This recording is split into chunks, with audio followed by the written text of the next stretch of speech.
6 বছরের সময় যখন মাটা মারা যায়, দাইকা যখন বুকে নিয়ে এই কথা বলে মারা যায়, মুহাম্মদ কুল্লু হাইয়িন মাইয়িতুন, প্রত্যেক জীবিতকে মরতে হবে, কুল্লু জাদিদিন বাল, প্রত্যেক নতুনকে পুরান হইতে হবে। বিদায় বেটা আমি চললাম বইলা জ্বরের ভিতরে জানটা যখন দিয়া দিছেন, হায় হায় আমার মনে হয় আল্লাহ কি করে সইছেন জানি না, এই 6 বছরের ছেলে মার বুকের উপরে উঠা মনেহীন কত চিৎকার দিছে। এখানে গেলে এরকমই দৃশ্য ভাসে, মনে হয় যে ছেলেটা চিৎকার দিতেছিল আম্মা আম্মা, বাবাও নাই তুও নাই, একটা ভাইও নাই একটা বোনও নাই, কোথায় চলে গেলি? 6 বছর বয়সের থেকে আবু তালেব, 6 বছর 6 মাস বয়সের থেকে 6 বছর 6 মাস বয়সের সময় দাদা মারা যায়। আবু তালেব 50 বছর 6 মাস 10 দিন, যেদিন আল্লাহর রসুলের বয়স 44 বছর 10 দিন বাতিজাকে সিনায় রাইখা পাচ্ছেন, সিনায় রাইখা। ভালোবাসা এতটুকু দিয়েছেন দুনিয়ার কেউ দিতে পারবে না। আমার বিশ্বাস, আমার মন বলে রবের পরে যদি কেউ মুহাম্মদুর রাসূলুল্লাহকে ভালোবাসা থাকে, তাহলে আবু তালেব ব্যতীত দ্বিতীয় কোনো ব্যক্তি আমি পাই না। আমার বিবেক বলে, আমার বুদ্ধি বলে, আমার ইতিহাসের পাতা বলে আবু তালেবের চেয়ে বেশি ভালো কেউ বাসতেন। আপনারা আবু তালেবকে চিনেন না? মক্কায় যার উপরে আঙ্গুল উঠানোর কোনো ব্যক্তি ছিল না। মক্কা ভূখণ্ডে, আরব ভূখণ্ডে, মক্কা তো দূরের কথা, আরব ভূখণ্ডে কেউ যার উপরে আঙ্গুল উঠানোর ক্ষমতা ছিল না। খারাপ দৃষ্টিতে যদি আঙ্গুল উঠাইতো তো পাঞ্জার থেকে সাথে সাথে পৃথক হয়ে যেত। এরকম ব্যক্তিত্বের মালিক। 4টা বৎসর বাতিজার ভালোবাসায় পাতা চাবাইছে, অবরুদ্ধ জীবন কাটাইছে। ওলামাকে জিজ্ঞাসা করে, অবরুদ্ধ জীবন। আবু তালেবকে অবরুদ্ধ করবে মক্কায় কোনো ব্যক্তি? মক্কার মাটি এরকম সন্তান জন্ম দেয় না, প্রশ্নই উঠে না। ইতিহাস আমাকে বলে আবু তালেব 4 বছর পাতা চাবাইছেন, অবরুদ্ধ জীবন কাটাইছেন, শুধু বাতিজার দিকে দেখা। যতদিন পর্যন্ত জীবিত ছিল, ইতিহাস বলে মক্কার কাফেররা আল্লাহ রসুলকে শারীরিক কষ্ট দেওয়ার সাহস করেন নাই। সবাই যখন বিছনায় ছিলেন তখনও না, মৃত্যু শয্যায় যখন কাতরাইতে ছিল তখনও কেউ সাহস করে নাই। বলছে এই শরীরে যতক্ষণ পর্যন্ত রূহ আছে, যদি বাতিজাকে শারীরিক কষ্ট দেয়, চাই সেটা একটা পাথরের কণা হোক, আবু তালেব জীবিত হয়ে উঠবে আর পাথর মারবে না আমাদের গায়ে। জিজ্ঞাসা করবে এটা কোন পাহাড়ের, ওই পাহাড় উঠায় নিয়ে আস, মার ওর মাথায়, আমার বাতিজার গায়ে পাথরের কণা। এতটুকু ব্যক্তিত্ব। 4 বৎসর পাথরের পাতা যায়। ভালোবাসা যদি শুধু ভালোবাসাই থাকে, তাহলে আবু তালেবের চেয়ে কেউ ভালোবাসা দেখাইতে পারে না দুনিয়ায়। হয় এই জন্যই তো আল্লাহ রসুল, যার ইশারা পাইলে ভাগ্য খোলে, ইশারা পাইলে, অথচ যার ঘুম 6 বছর 6 মাস বয়সের বাচ্চা, যে মাকে হারায় ফেলছে, বাবাকে হারায় ফেলছে, না একটা ভাই ছিল, না একটা বোন ছিল, না আপনজন ছিল, দুজাহানের বাদশাহ যিনি, যাকে তৈরি না করলে আল্লাহ কিছুই করতেন। আল্লাহ আদম আলাইহিস সালামকে বলছিলেন লাউলাহু লামা খালাকতুকা ইয়া আদম, আদম ইনি না হইলে তোমার অস্তিত্ব হতো না। তোমার অস্তিত্ব কেন, কিছুই হতো না। কোরআন তো আমাকে বুঝায় ওয়ামা আরসালনাকা ইল্লা রাহমাতাল লিল আলামিন। এই আয়াত আমাকে বুঝায় আল্লাহর রসুলের রহমতের কোষ্টি পাথরে মনে হয় আরশও তৈরি হয়েছে, কুরসিও তৈরি হয়েছে, এর ছোঁয়ায় তৈরি হয়েছে। রসুলকে আল্লাহ রহমত বানাইছেন, এক কোষ্টি পাথর, এক পাথর, পরশ পাথর, যার ছোঁয়া দিছেন আর তৈরি হয়েছে, ছোঁয়া দিছেন আর তৈরি হয়েছে। তৈরি যখন সব শেষ, তখন আল্লাহ ঘোষণা দিছেন ওমা আরসালনাকা ইল্লা রাহমাতাল লিল আলামিন। সমগ্র জগতের জন্য আপনি রহমত। ওই মুহাম্মদুর রাসূলুল্লাহর ইঙ্গিত পাইলে ভাগ্য খুলতো, ইঙ্গিত। আবু তালেবের বুকে তো আল্লাহ রসুলের রাত্র কাটছে। ইতিহাস আমাকে বলে, আমার বিবেক বলে, আমার বুদ্ধি বলে, আমার বিদ্যা বলে। আল্লাহর রসুল গুলশাবকে ইশারা করছেন, সে মরাটা জীবিত হইয়া চিৎকার দিতে দেরি করে না, লাব্বাইক ওয়া সাদাইক ইয়া যাইনা ওয়াফা ইয়াউমিল কিয়ামা। গুইসাব বলতেছিল দোজাহানের বাদশাহ ইশারা করতে দেরি, আমার ভাগ্য খুলতে দেরি হয় নাই, কিয়ামত পর্যন্তর জন্য আমার ভাগ্য খোলা গেছে। আল্লাহর রাসূল বলছে এত সুন্দর আরবি বলিস, শিখলি তো শিখলি কোত্থেকে, তোকে কিছু আরো জিজ্ঞাসা করি, লিমান তাবুদ, ইবাদত কার করিস?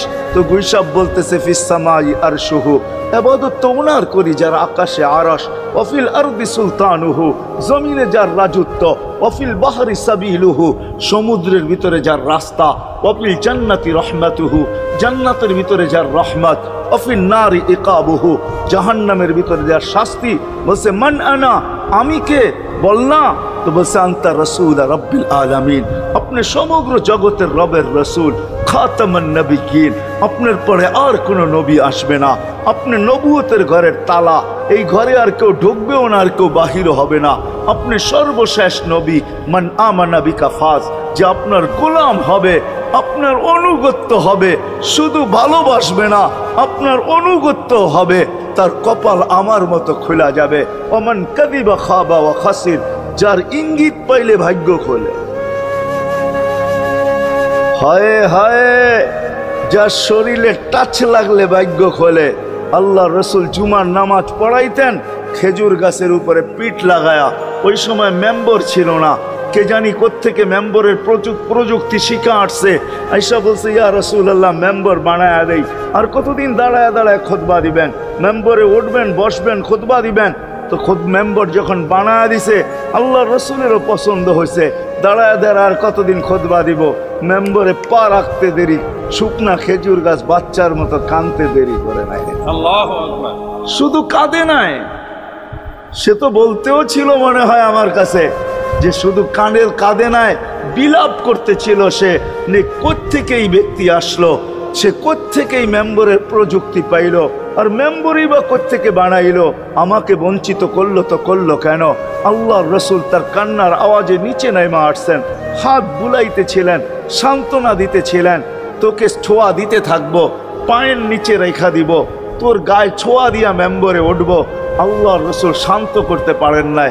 সর্বশেষ যখন বলছেন তোকে জান্নাতে নিয়ে যাব, তুই দুনিয়া আমাকে খেজুর খাওয়াইতে পারিস না, জান্নাতে নিয়ে যাব, তুই জান্নাতে খেজুর দিবি, আমি মন বড়া খাবো। তখন যে তার কান্না ঠান্ডা হয়েছে। মেরে দোস্ত, যার ছোঁয়া লাগলে ভাগ্য খোলে। আবু তালেব তো বুকে ঘুমাইতেন, মুহাম্মদুর রাসূলুল্লাহ তো আবু তালেবের বুকে ঘুমাইতেন। শুধু ছোঁয়া না, যাকে কাছের থেকে দেখলে ভাগ্য খোলে।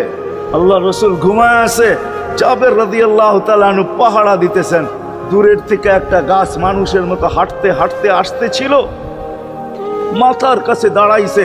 দীর্ঘক্ষণ দাঁড়ানোর পরে চলে যায় নিজের গায়ে জায়গায় লেগে গেছে। ঘুমের থেকে যখন উঠছেন তো বলতেছিলেন ইয়া রাসূলুল্লাহ, জাদু দেখলাম। কয় কিসের জাদু? কই গাছটা দূর থেকে আসলো, মানুষের মতো হাঁটতে হাঁটতে আপনার মাথার কাছে দাঁড়াইলো। দীর্ঘক্ষণ দাঁড়ানোর পরে আবার চলে যায় নিজের জায়গায় লেগে গেল। মনেই হয় না সে একবার উঠে আসছিল। আল্লাহর রসুল হাসতেছিল আর বলতেছিল, ও দূর থেকে আমাকে দেখতেছিল, ওর মন ভরতেছিল না। ও আল্লাহর কাছে দোয়া করছে, আল্লাহ তোমার হাবিব এত কাছে, আমি এত দূরে, একটু অনুমতি দাও না, মাথার কাছে যায় একটু মন ভরা দেখি। হায় হায় হায় হায় হায়, ভালোবাসার জায়গায় ভালোবাসা থাকলে চলবে না, ওই দিকে নিয়ে যাইতেছি, লম্বা কথা হবে না।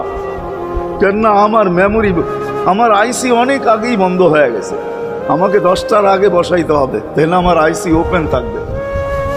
10টা বেজে গেল, এরপরে এটা অফ হয়ে যাবে, এটা আর খোলা যাবে না। এই জন্য লম্বা করা যাবে না, শর্টের ভিতরে।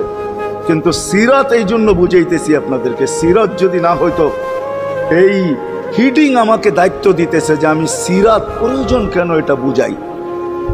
ডাইনে বামের কথা না বলি, সিরাত কেন প্রয়োজন, কতটুকু প্রয়োজন, শ্বাসে শ্বাসে প্রয়োজন না কদমে কদমে প্রয়োজন, জীবনের প্রত্যেক পর্বে পর্বে প্রয়োজন, না শুধু আখেরাতে প্রয়োজন, দুনিয়ায় প্রয়োজন না। না না, এটাই বুঝাইতে চলতেছিলাম আপনাদেরকে, যে রসুলকে কাছের থেকে দেখলে ভাগ্য খোলে, যার কথা মানতে পারলে ভাগ্য খোলে। হায় হায়, কেমনে বুঝাবো? জানোয়ার চিনছে, আমরা চিনি নাই। বিদায় হজের দিন আল্লাহর রসুল সাল্লাল্লাহু আলাইহি ওয়াসাল্লাম উট জব করছেন, উট 100-র উপরে উট জব করছেন, 40টার মতো নিজের হাতে করছেন, বাকিগুলা আলী রাদিয়াল্লাহু তাআলা আনহু করছেন। যখন আল্লাহ রসুল করতেছিল তো উটদের ভিতরে ঝগড়া চলতেছিল, কার আগে কে আসবে আর হুজুরের ছুরির নিচে গলা দিবে। উট চিনছে, আমরা চিনি। এই জন্যই তো প্রথমে বললাম একজনও পাওয়া যাবে না। চুল 100বার কাটলাম, আজ পর্যন্ত একবারও উচ্চারণ করলাম না সেলুনে যায়া যে আজকের চুল আমাকে নবীর স্টাইলে কেটে দেবে। তোর সব স্টাইল, আমি নবীর স্টাইলে কাটতে আসছি, আমাকে নবীজির স্টাইলে কেটে দিবে। কি বলছেন কোনোদিন কেউ? হ্যাঁ, হাত উঠে বলেন, কেউ বলছেন কোনোদিন? না না না না না। আপনি ভালোবাসেন বটে, কিন্তু আমার বিশ্বাস যদি একদিনও বলতেন আর একদিনও কাটতেন, তা আল্লাহ রসুলের সিরাত আদর্শ এতটুকু দামি, একদিনের চুল কাটা আপনাকে জান্নাতে নিতে পারবো। একদিনের চুল। আলহামদুলিল্লাহ, আল্লাহ তাআলার কাছে হাজারো শুকরিয়া। এতক্ষণ যাবৎ আমরা হজরতুল আল্লাম হজরত মাওলানা নজরুল ইসলাম কাসিমি সাহেব হুজুরের মূল্যবান জবান থেকে কোরআন ও হাদিসের আলোকে আমরা বয়ান এবং নসিহত শুনতেছিলাম। আল্লাহ যেন আমাদেরকে, বর্তমান সময়টা রবিউল আউয়াল মাস চলতেছে, আল্লাহ রসুলের সিরাত সম্পর্কে আলোচনা করা হয়েছে। রসুলের ছোট্ট কাল থেকে নিয়ে বড় কাল পর্যন্ত কিভাবে দুনিয়ার জিন্দিগির মধ্যে দুনিয়ার জিন্দিগি কাটিয়েছেন এবং আমাদেরকে যে শিক্ষা দিয়ে গেছেন সে সম্পর্কে রাসূলুল্লাহ সাল্লাল্লাহু আলাইহি ওয়াসাল্লামের মান শান সম্পর্কে আলোকপাত করা হয়েছে। আমাদের জীবনে প্রত্যেকটা মানুষের উচিত রসুলের আদর্শে আদর্শবান হওয়া। আর এই মাস থেকে, রবিউল আউয়াল মাস থেকে আমাদের শিক্ষা নেওয়া উচিত, আমরা যেন আল্লাহ রসুলের আদর্শের উপরে জীবন গঠন করতে পারি, আল্লাহ রসুলের সিরাত নিয়ে আমাদের জীবনটা সুন্দর করতে পারি। আল্লাহর কাছে সেই প্রার্থনা করা, রসুল যে আমাদের জন্য কি করে গিয়েছেন, মেহনত মুজাহাদা করেছেন, কত কষ্ট ক্লেশ করেছেন, আরামের ঘুম খাওয়া পড়া সব কিছু হারাম করে দিয়েছেন। ওই আল্লাহর হাবিব সাল্লাল্লাহু আলাইহি ওয়াসাল্লামের সিরাত নিয়ে আমাদেরকে আল্লাহ রব্বুল ইজ্জত আল্লাহ তাআলা এই দুনিয়ার জিন্দেগি পরিচালনা করার তৌফিক দান করেন। আল্লাহর কাছে আমরা দোয়া করব, প্রার্থনা করব। আল্লাহ তাআলার কাছে আমরা অবশ্যই অনুনয় বিনয় করব, আল্লাহ যেন আমাদেরকে কবুল করেন ইসলামের জন্য, দ্বীনের জন্য। আর আজকের এই ওয়াজ থেকে আমাদেরকে শিক্ষা নেওয়ার তৌফিক আল্লাহ দান করেন। আমরা অবশ্যই আলেম ওলামাদেরকে মহাব্বত করব, আল্লাহর হুকুম 5 ওয়াক্ত নামাজ আদায় করব। সর্বোপরি একটি কথা বলতে চাই, আমাদের এই চ্যানেলের মধ্যে প্রতিনিয়ত ইসলামী শরিয়া মোতাবেক বড় বড় আলেম ওলামাদের, বিজ্ঞ আলেম ওলামাদের ওয়াজ মাহফিলের যে আলোচনা আছে এগুলো আপলোড করা হয়, বিভিন্ন দোয়া দুরুস আপলোড করা হয়। আপনারা এগুলো দেখবেন, আপনাদের মতামত কমেন্টে জানাবেন ইনশাআল্লাহ। আল্লাহ আমাদেরকে কবুল করেন। আমিন আমিন আমিন।